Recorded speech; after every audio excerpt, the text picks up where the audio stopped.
Tonight I'll read Chapter 1, The Beast. Something was terribly wrong. Emily leapt to her feet in a sudden panic, convinced of it, her heart pounding. Her dinner plate tumbled off her lap and smashed unnoticed on the flagstones at her feet. She looked around frantically, searching for the source of her anxiety. The peaceful evening scene offered nothing. Most of the evening boat traffic on the canal her house backed onto had died down now, and the only sounds were those of evening meals being served and eaten, distant chatting, and a lone blackbird up on a slate rooftop singing eloquently of the end of the day. Emily clenched her fist in frustration, momentarily consumed by the feeling that there was something immensely important that she should be doing. It was unbearably frustrating that not only was she not doing it, but she did not even know what it was. "What's wrong?" asked Sam, startled. A shriek up the canal to their left made Emily turn sharply. But it was only one of the little Muick twins playing out before bedtime. But the urgent feeling was already fading, and Emily sighed and turned back to look at her friend. Sam was sitting with his back to the stone wall, with his dinner plate on his lap, looking up at her anxiously from under his mess of fair hair. "It's this feeling I get," she explained. "Oh, poop." She glumly regarded the remains of her dinner splattered amongst the pieces of smashed plate. She picked out the shards of plate carefully, took them inside to the kitchen bin, and grabbed a broom. Sam watched as she swept the spoiled food off the landing stage into the canal below. "You can share what's left of mine," he offered. Emily shook her head, watching the food as it spiraled down through the dark water. Two fish-shaped shadows, each as big as a good-sized dog, and with a wide, flattish head and a broad mouth curved into a genial smile, rose from the depths to gulp at the remains, then sank back into darkness, their whiskers waving gently in farewell as they disappeared. "I'm not hungry," she said, "and anyway, I can always have Dad's." "Where is he, anyway? He's usually back by now." Emily shrugged, but didn't fool herself with her show of unconcern. Her father should have been back home nearly an hour ago, and he was almost never late. Worry was already gnawing at her. "I'm sure he'll be back soon," said Sam. "Of course he will." She tried to sound more confident than she felt. "Where was he?" "Parents, you can't trust them," said Sam sympathetically. Emily nodded in agreement. Both their mothers had abandoned them. Emily's when she was a baby, Sam's more recently. And neither of their fathers were particularly diligent. Sam's dad was a night watchman at the Fountainhead Brewery, and as he slept during the day, he and his son rarely coincided. Consequently, as well as cooking for herself and her dad, 12-year-old Emily tended also to include Sam, whose cooking was dreadful. Left to his own devices, Emily was confident that he would soon poison himself. Sam finished his pie and scraped the last of the buttery mash off his plate into his mouth. He stood and started to hand the plate to Emily, then caught himself and said, "I'll do the washing up then." Emily swiftly took the plate from him.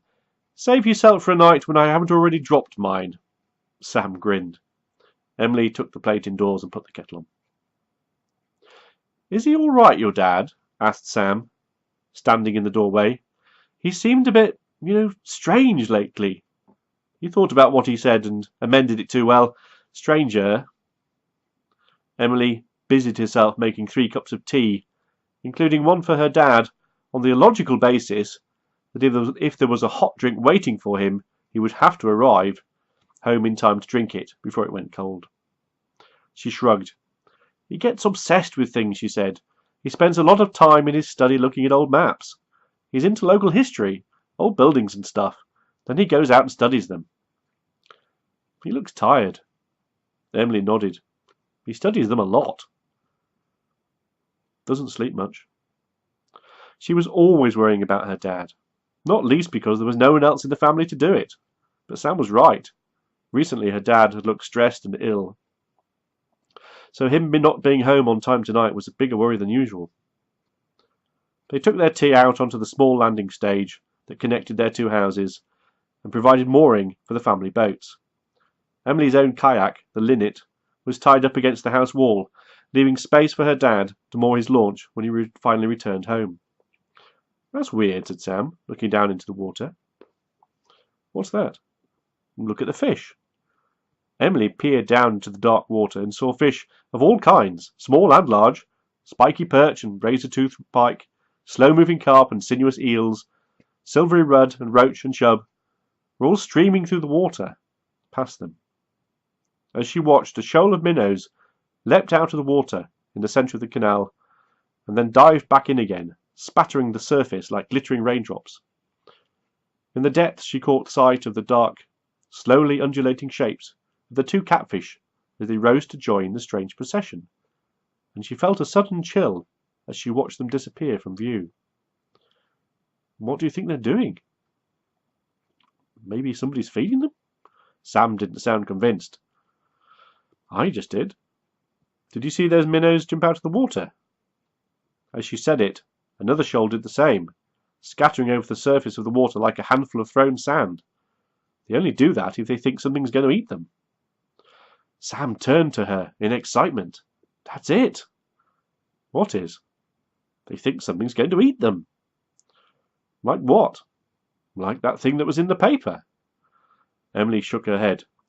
"Shouldn't believe what you read in the paper." Sam wagged his finger at her. "Shame on you, Em. What job does your dad do again?"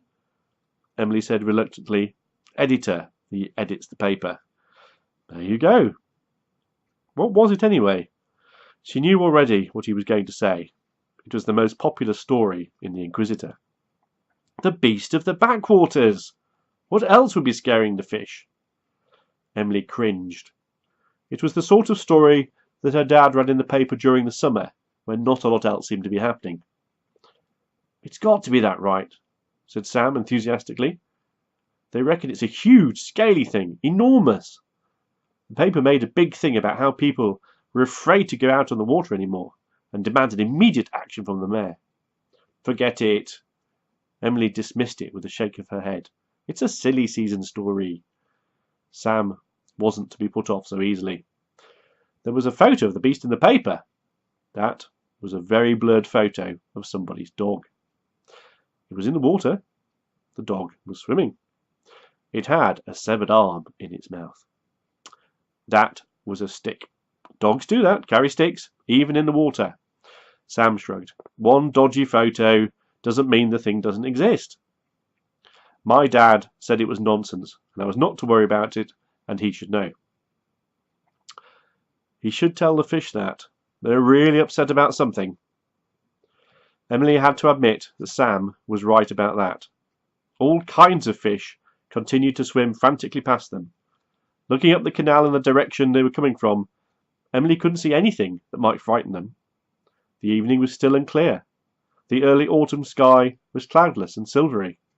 The evening sun was still touching the tops of the west-facing roofs and the high abbey wall beyond them, leaving the buildings and the canal beneath in twilight. In the distance, Emily could hear the laughing, excited voices of the Muick twins as they wound themselves up in a final push before going to bed. The noise of the kids was drowned by the sound of an engine from the other end of the canal, and a small launch veered into view around the corner. Emily's heart leapt, recognizing the boat. It was her father at last. The trick with the tea had worked. But something was wrong. The launch was going too fast. Emily's heart thumped as she watched it swing wildly into Eel Way, and her dad had to throttle up desperately with a roar and a cloud of blue smoke to avoid ramming it sideways into the Applewicks landing stage at the end of the terrace. Then, with the spin of his wheel, he regained control, and the Merlin surged forward, and she could breathe again.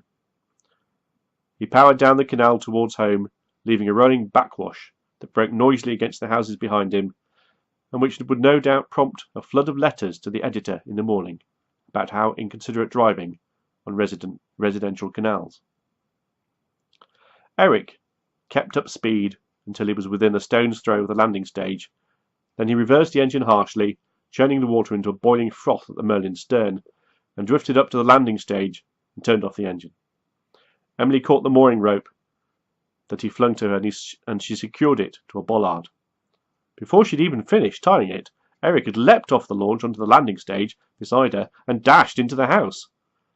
She could hear the thump, thump, thump of his feet going up the stairs to his study at the top of the house. "Blimey! He's in a hurry," observed Sam. "Must be a big story." Emily went inside and stood at the bottom of the stairs and looked up, her anxiety heightened rather than relieved by her father's eventual appearance. His job as editor meant he rarely actually went out and covered a story himself, and she'd never seen him this worked up before. Muffled swearing drifted down from above, and the sound of drawers being opened hurriedly and things being knocked over. Finally, there was a cry of triumph, and Eric pounded down the stairs again.